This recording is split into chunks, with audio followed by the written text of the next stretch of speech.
Hello everyone. Welcome back to your own YouTube channel. Hope you people are doing well. Today our topic is Lesson 21, The Nightingale and the Glowworm. This is poem. And this chapter on demand, Mamta Tripathi ji. She has exam tomorrow, so I have to make this video today. The Nightingale and the Glowworm. You also can put your demand in comment box like her. I will try to upload video as soon as possible. Okay. And so let's start the chapter. Not poem. Nightingale and the glowworm. Nightingale, who is Nightingale? Nightingale is a little bird who have a very melodious voice and she sings very pleasantly.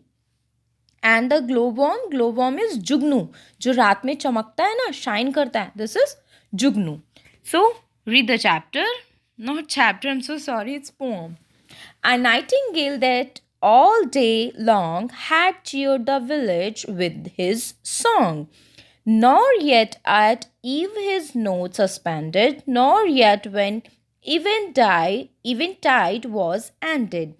What is the meaning of these lines? A nightingale that all day song means she sings all the day means बिना थके बिना कुछ किए वो सारा दिन सुबह से लेके since morning टू इवनिंग सुबह से लेके शाम तक क्या करती रहती है गाना गाती रहती है और क्या करती है जो वहाँ के गांव के जो लोग होते हैं विलेजर्स जो होते हैं उनको चीयर करती है अपने सॉन्ग से अपने गाने से सोचो आप बहुत ज़्यादा थके हुए हो और उसके जहाँ पे ये जो चिड़िया है नाइटिंगेल है ये गाना गा रही है वहाँ से निकल जाओ इसकी जो मेलोडियस वॉइस होती है वो इतनी ज़्यादा प्यारी होती है कि हम हर चीज़ भूल के सिर्फ इसी में मगन हो जाते हैं तो ऐसे ही वो ऑल डे लॉन्ग वहाँ के लोगों को एंटरटेन करती है nor yet at eve his note suspended. What it means he stopped singing when it was evening, nor yet. And when eventide was ended means when the evening ended and it became dark means evening हो जाती है तब तक भी वो अपना गाना गाना बंद नहीं करती है तब तक भी गाती रहती है nor yet when eventide was ended.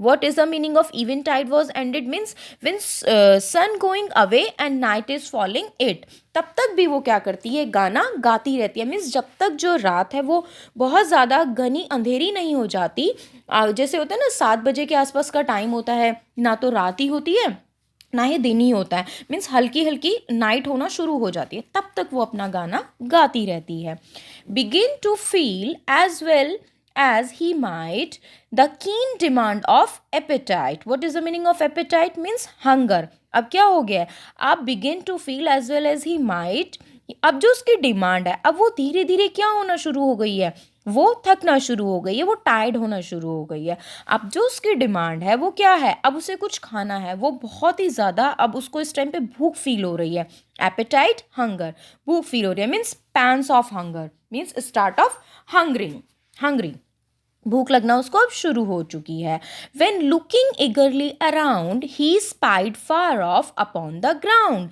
अब वो क्या करती है eagerly मीन्स क्या होता है बहुत ज़्यादा बेसब्री से किसी चीज़ को ढूंढना जब हमें भूख लगी होती है उस टाइम पे कुछ भी मिल जाए कुछ भी मीन्स कुछ भी हम उस टाइम पे भूखे होते हैं तो हमें कुछ ना कुछ ढूंढने की ज़रूरत होती है तो सेम वो भी क्या करती है बहुत ही बेसब्री से ग्राउंड की तरफ वो क्या कर रही होती है ढूंढ रही होती है क्या ढूंढ रही होती है अपने लिए कुछ खाने के लिए देखो So, something shining in the dark and knew the glowworm by his spark. अब वो जैसे देख रही होती है देखकर उसको क्या समझ में आता है उसको ये चीज़ दिख जाती है कि इस रात में कुछ शाइन कर रहा है अब जब वो शाइन कर रहा है तो एंड न्यू और वो ये समझ जाती है कि ये ग्लोवॉर्म है किससे बाय हिज स्पार्क उसकी स्पार्क से समझ जाती है कि ये ग्लोवॉर्म है so stooping down what is the meaning of stooping down means होता है जैसे बैंड होके देखो ये झुकी हुई है हल्की सी हम जैसे बैंड हो जाते हैं ना किसी बहुत ऊपर है और हम हल्के से बैंड हो जाएं फ्रॉम हैथ्रॉन टॉप क्या है ये एक टाइप का ना पेड़ है पेड़ भी नहीं हम इसे कहेंगे शब कहेंगे एक्चुअल में ये एक जैसे छोटी टहनियाँ होती है ना उस टाइप का ये एक शब है और वो उससे बैंड होकर झुक कर देख रही है टॉप से ही thought to put him in his crop ही क्यों कहा गया है, क्योंकि हमें नहीं पता, नाइटिंगेल है, बर्ड है, ही और शी है, ये ऐसा कुछ मेंशन नहीं है. So he thought to put him in his crop means here, his stomach. अब वो सोच रही है इसको खाने के बारे में कि ये इसे अपने क्या करे, अपने स्टमक में डाल ले, पुट कर ले. The worm aware of his intent. अब जो वर्म होता है, अर्थवर्म जो होता है, जुगनू जो होता है, अब उसको पता चल जाता है किसकी, इंटेंशन के बारे में, नाइटिंगेल की, कि इसकी इंटेंशन अब मुझे क्या है, खाने की है. Harangued him thus right eloquent did you admire my lamp quoth he. अब वो क्या करता है, what is the meaning of this, अब वो उससे क्वेश्चन पूछता है बहुत ज़्यादा एग्रेसिव वॉइस में. इलेक्वेंट मीन्स होता है एग्रेसिव, फ्लुएंट वॉइस में वो उससे पूछता है, क्या तुम मेरे लैंप से, जो मैं चमक रहा हूँ, मेरी जो बॉडी है उससे तुम एडमायर हो. वो उससे कहता है as much as I your minstrelsy, जैसे कि मैं तुम्हारी सिंगिंग से एडमायर, जैसे मैं तुम्हारे गाने सुन के बहुत ज़्यादा खुश होता हूँ, ऐसे ही तुम मेरी चमक देखकर मुझसे खुश हो रही हो, मुझे देख रही हो. तो एक्चुअल में भी क्यों कह रहे हैं, क्योंकि जो ये अर्थ फॉर्म, वो सॉरी जो ग्लो फॉर्म है ना, वो समझ चुका है कि इसकी इंटेंशन क्या है, ये इसको खा जाएगी. और जो ग्लो वॉर्म है इस पोम में, वो बहुत ज़्यादा क्लेवर टाइप का दिखा है. अब देखना ये इसको अपने आप को कैसे इससे बचा कर निकल जाता है. अब वो से कहता है कि ये आपस में कहते हैं, कौन कहता है, ग्लो वॉर्म कहता है, मुझे बार बार अर्थ वॉर्म याद आ रहा है, I am so sorry. Glow worm कहता है कि जैसे मैं तुम्हारे गाने को सुनकर बहुत ज़्यादा खुश होता हूँ, ऐसे ही तुम मेरी चमक को देख के हो रही हो. You would abhor to do me wrong as much as I to spoil your song. अब वो से four toys that the self same power divine taught you to sing and me to shine. यहाँ से करते हैं, you would abhor. What is the meaning of abhor? Means hate, dislike. वो कहते हैं कि उससे कहते हैं कि शायद तुम मुझे कुछ भी, मेरे से नफरत नहीं करती हो, या तुम मुझे कुछ भी गलत करने की नहीं सोचोगी, नहीं सोच रही होगी, और नहीं सोचोगी, नहीं सोचोगी, तुम मुझे कुछ गलत करने के लिए नहीं सोचोगी. जैसे कि मैं तुम्हारा कभी गाना, जब तुम गाना गाती हो, मैं उसे स्पॉइल, उसे ख़राब करने के लिए नहीं सोचता, तो तुम भी मुझे कोई हार्म पहुँचाने के लिए नहीं सोचोगी. जैसे होते हैं ना कि हम लोग आपस में किसी को नुकसान पहुँचाते हैं या हम सोचते हैं, तो उस तरह से ये ग्लो वॉर्म कहता है कि तुम मुझे कुछ नुकसान पहुंचाने के लिए नहीं सोचोगी, मैं भी तो तुम्हारे गाने को स्पॉइल नहीं करता हूँ. वो बड़े प्यार से इन चीज़ों को उससे कह रहा है. फॉर ये जो यहाँ पे लिखा हुआ है ना, ट्वेज, TWS, ये यहाँ पर इस लाइन में, यस दिस, एक्चुअली में ये है it was. For it was the self made power divine. वो कहते हैं कि हम दोनों ही किसके हैं, भगवान के हैं, हमें उस ऑलमाइटी गॉड ने बनाया है. टॉट यू टू सिंग, तुम्हें गाने के लिए, एंड मी टू शाइन, और मुझे चमकने के लिए. मीन्स कि जो गॉड है ना, everyone is blessed with the some talent, so we are free to use this talent to make the world beautiful. Means let no one B harmed. हमें किसी को बिना नुकसान पहुंचाए, जो परमात्मा ने, जो भगवान ने हमें टैलेंट दिया है, हमें उसे यूज़ करना चाहिए, हमें एक दूसरे को नुकसान नहीं पहुंचाना चाहिए. देखो इसी में इसका central idea of the poem है. पोम का सेंट्रल आइडिया भी यही है कि everyone is blessed with some talent, so we are free to use this talent to make the world beautiful. Let no one be harmed. This is the central idea of this poem. Live and let live. जियो और जीने दो. Okay, एक question भी हो गया इसी paragraph से. सो कहता है टॉट यू टू सिंग, मुझे तुम्हें गाने के लिए और मुझे शाइन करने के लिए भगवान ने कुछ बनाया है, हमारा ये टैलेंट है. दैट यू विद म्यूजिक, तुम म्यूजिक और मैं light. Might beautify and cheer the night, might beautify and cheer the night. The songster heard his short oration. अब जो क्या होता है, ये जो उसकी, आई एम सो सॉरी PDF, ओहो सॉरी यस. तो ये कहता है नहीं कहता द सॉन्गस्टर कौन है यहाँ पे, नाइटिंगेल है. और ओरेशन हिज शॉर्ट ओरेशन क्या होती है, स्पीच होती है. वो जो इसकी ग्लो वॉर्म की इस छोटी सी स्पीच से, इस स्पीच को सुनकर जो नाइटिंगेल होती है वो कन्विंस हो गई है. मैंने पहले ही बताया था ग्लो वॉर्म कौन है, क्लेवर है. तो अब इसकी छोटी सी इस स्पीच को सुनकर जो नाइटिंगेल है वो कन्विंस हो चुकी है. And warbling out his approbation released him as my story tells and found a super somewhere else.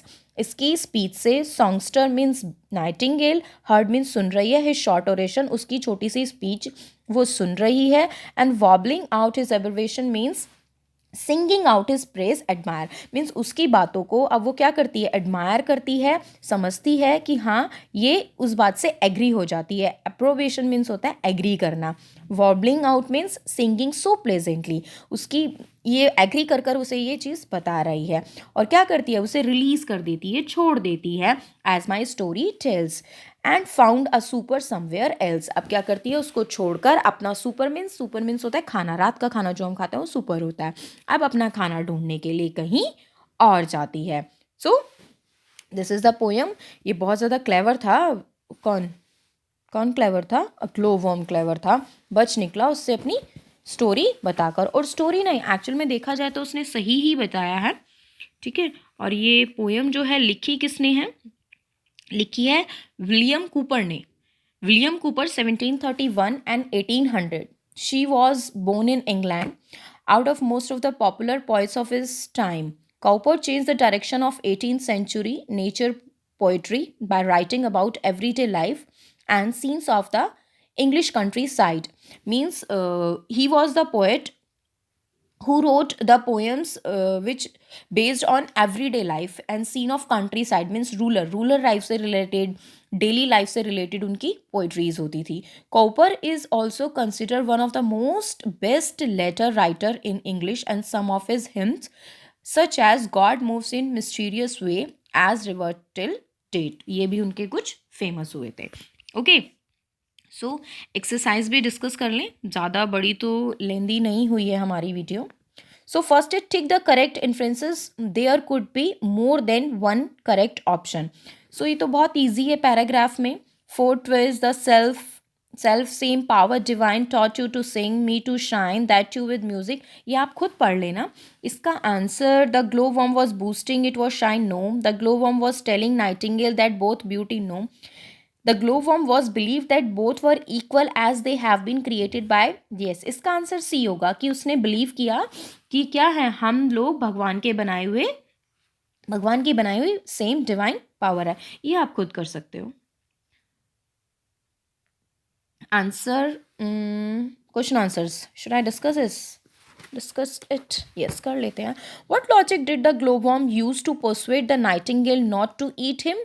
सो हम क्या लिख सकते हैं इसका आंसर, क्या लॉजिक यूज़ किया ग्लोवर्म ने? बहुत ही चालाक किस्म का था ये तो। इसमें ग्लोवर्म ने क्या किया, the glowworm persuaded the nightingale, क्या कहा था उसने?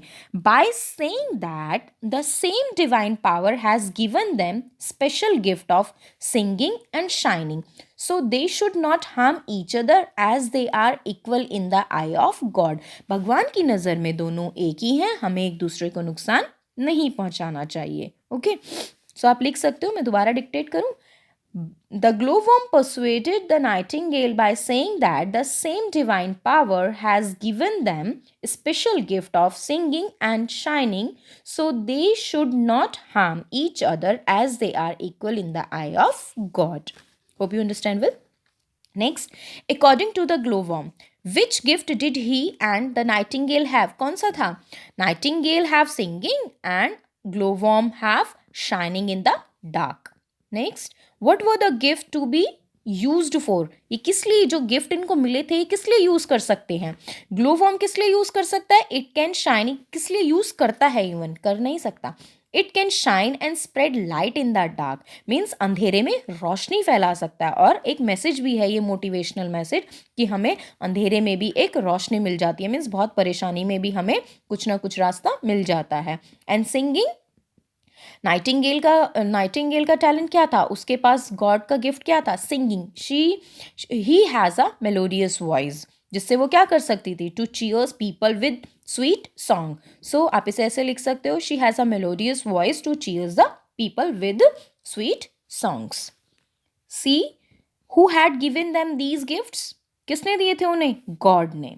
Okay, did the nightingale eat the glowworm? Why, क्या ग्लोवर्म को वो खा गई थी? नो, नहीं खाता, उसे तो रिलीज कर दिया था।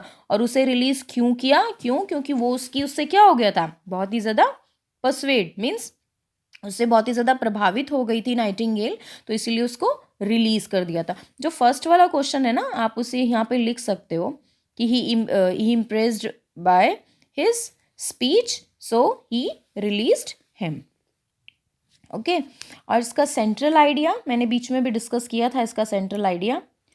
क्वेश्चन नंबर 3 आप इसको मुझे दोबारा डिक्टेट कर देना चाहिए अगर आप लिखना चाहते हैं तो। He was impressed by glowworm's speech, आप इसे इस तरह से लिख देना, ठीक है। और सेंट्रल आइडिया मैंने डिस्कस किया था, एक बार और से डिक्टेट कर देती हूँ। The poem based on the idea live and let live. Everyone is blessed with some talent, so we are free to use this talent to make the world beautiful. Let no one be harmed. Okay, हमें किसी को नुकसान नहीं पहुंचाना चाहिए, हमें एक दूसरे के, भगवान ने जो हमें टैलेंट दिया है हमें उसके साथ ही ज़िंदगी में आगे बढ़ना चाहिए। होप आपको पोएम आपको बहुत अच्छे से समझ में आ गई होगी। मेरे मुँह से बार बार ना पोएम ही निकल रहा है। एक्चुअली ना हम मैक्सिमम टाइम पे पोएम ही सुनते हैं, बट ये रॉन्ग है। मैंने भी अपनी कुछ वीडियो में पोएम वर्ड को यूज़ किया है, एक्चुअल में दिस इज़ रॉन्ग। इसकी जो करेक्ट प्रोनाउंसिएशन निकलती है poem. Okay, thank you so very much. अपने फ्रेंड्स के साथ शेयर करो जिनका ये